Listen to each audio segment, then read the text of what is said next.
What's up, tribe? How you guys doing? Go ahead and hit that subscribe button, and I hope you like this video. This is RuPaul's Drag Race All-Star 7 All-Winner Season. Woo, that's a mouthful, honey. Believe we are on episode 10, so we are almost done. This is the next to last episode, okay? At the end of this episode, we will know who is going to the Smackdown, the lip sync Smackdown, yada, yada, yada. Now, we start this episode off, and all they're doing is talking about the fact that Shea Coulee don't have enough stars. She only got 1 star. She might as well not even compete.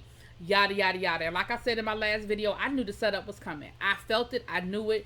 I don't know who Shea Coulee done slept with down to, World of Wonder, that they love her so much. But I knew there was no way in the world that they were going to allow Shea Coulee to walk away from this season and not compete for the crown. I just knew it. And when she kept going every week and not winning, I was like, okay, what's going on?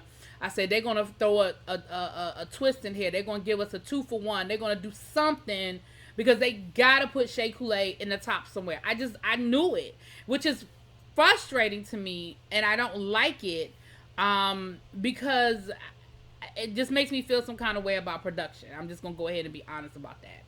So what do we find out at the beginning of this episode? This is the final challenge before the lip sync Smackdown. And guess what?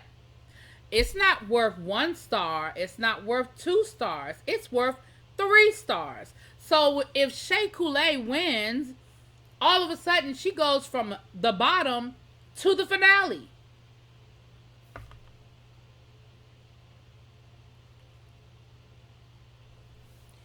Anyway, child. Keena Eyebender is the guest judge, and the final challenge is the talent show. It comes down to a talent show. $30,000 will go to the charity of their choice, and they also will have the sit down tic tac one-on-one talk with RuPaul and Michelle Visage, right? So let's go person by person. So Trinity is she's working for Planned Parenthood. Her talent is that she's going to lip sync to an original song, one of her songs, and it's dealing with basically her being country. It's denim. Wait a minute, I wrote the song down, child. Southern hospitality or something. She interviewed with RuPaul, and she just talked about how this show changed her life, how she went from, country bumpkin to worldwide, and how, just how grateful and everything she is to the platform. Her performance was cute. It was cool. It was what it was. It was cute.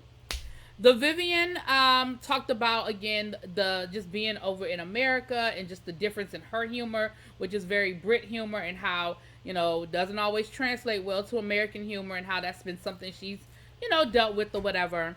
She's performing, her charity is the Trans Lifeline, which of course supports trans. It's a hotline that supports trans people who may be in crisis for whatever reason. And she also sang. Now she had a microphone in her hand, so I feel like she sang live, although I couldn't tell. Like it still sounded pre-recorded, but she did sing an original song, and it sounded like she was live, but I don't know. Monet is gonna sing an opera. Monet said, "Listen, that's what I went to school for, and I need to redeem myself because, baby, when I was on All Stars and I sang in that talent show, baby, it was not the answer." She said that, she's classically trained, but she never really did opera because she kind of walked away from that because being in the nightclubs with the smoke and everything, it just isn't conducive to an operatic vocal, chord. But she sang opera, and baby, it was absolutely everything. I was here for it. I loved it. I mean, you don't even have the thing I love about opera is you don't have to understand anything those people are saying, because most of the time we don't, because they're singing in other languages. But the person singing it, if they do it right, they are able to emote such an emotion that you feel it. You feel it, and I feel like Monet did that. She looked gorgeous. Um, and she did a good job. Now her charity is the Color of Change, which of course supports basically supports minority rights. Okay, so I love that. Raja did a dance that is traditional to Bali, which is the country which she her country of origin. She was born in the United States, but that's her culture, and she lived in Bali. She said during her childhood she lived in Bali.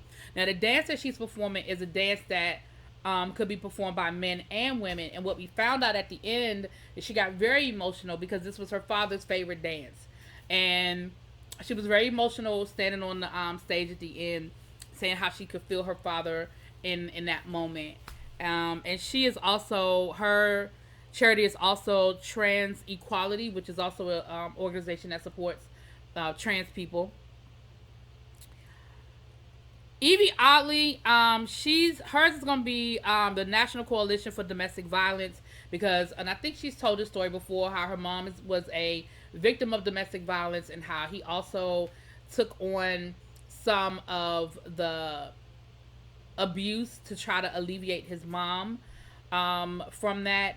He talked about the status of his body right now with everything going on with their, we know Evie has spoken about the condition that she suffers with, and unfortunately she said that like her days of doing drag are probably numbered. She said she has lost a lot of her talents. She said that she can't even really walk in heels anymore. And if you notice, she does wear a lot of she doesn't wear a lot of heels anymore. She does a lot of stack shoes. She does a lot of flat shoes that have like a thick sole, or wedge type shoes. So and that was very emotional for her to speak on as well.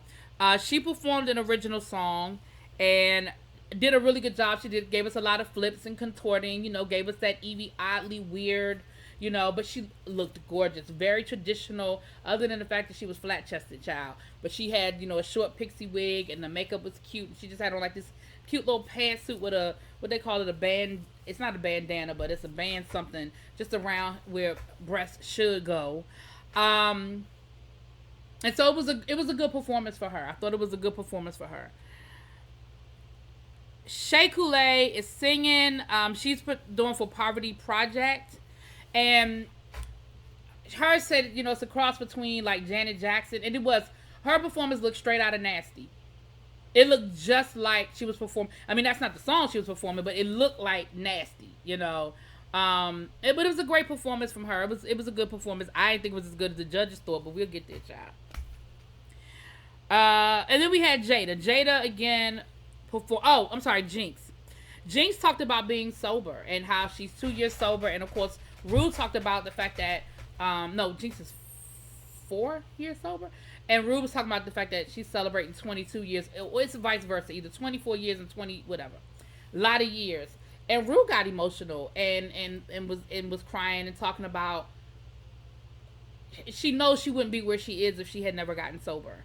And how it was hard because she was like, listen, I was the life of the party. I was the let's go, let's drink till we pass out. Like, I was that person.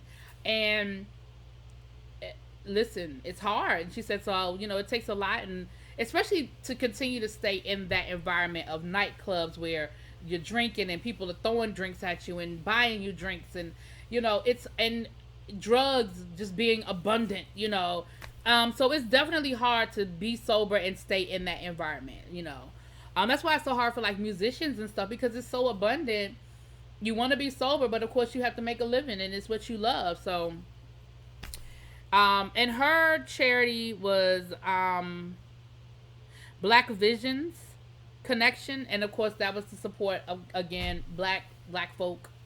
I thought that was interesting that was her charity. Jada sang a song. She gave us a real, homegirl. It was a rap. And it was on brand for Jada. I'm the queen. I'm this. I'm that. And her charity was dealing with mental illness. If I had to choose my top, because again, I feel like Jinx sang an original song and sang it live because there was a microphone, so I feel like she was singing live. Shea Coulee had the Janet Jackson headpiece on, so I didn't know if that was just a prop or if she was really singing live. I don't know. But if I had to choose my top two, it would have been Monet and Jinx. Monet, and guess who would take a wild guess who the other person would have won? It's Shea Coulee, child. So Shea Coulee, Monet X Change, and Jinx Monsoon move into the final lip sync Smackdown Palooza. And I didn't like that. I didn't feel like Shea earned it. I didn't feel like Shea was supposed to be there. I feel like it was given to her because they wanted her in the finale. That's my opinion. You can fight with me in the comments. Now, there was a tie between Trinity the Tuck and Jada Essence Hall to be the final person in the Smackdown. So because Monet ended up with the most stars, she ended up with 7 stars. Ru said it was up to her for the tiebreaker. Well, who has she been working with all season? Who has she been in an alliance with all season? Trinity the Tuck. So she chooses Trinity the Tuck to be the 4th person. But Ru, as a surprise for everybody, there will also be a lip sync for the bottom 4. Right? So Raja, Jada, Evie Oddly, and the Vivian, they will also lip sync for $50,000. And so I appreciate the fact that everybody has an opportunity to walk away with something. I think doing an all-winter season is tricky. The one reason why they said it would never happen is because of all of the egos in the room and because people really have something to lose by not winning, you know. So this way, I think it just gave everybody a chance to sort of save face in the situation. So then we come down to the final lip sync between Monet, Shea Coulee. The lip sync was Supernova by Kylie Minogue. I always pronounce her name wrong. And again, I thought Monet did a better job than Shea Coulee, but Shea Coulee wins the lip sync. So we're down to the final episode where we're going to get the winner, which of course it's already been spoiled for me, but it's okay. I'm going to give you guys, and I mean, I'm sure most of y'all have seen it already now too, because the episode came out on Friday. But we'll get you that this week, and there it is. So let me know what y'all think, and I'll talk to y'all later. Peace.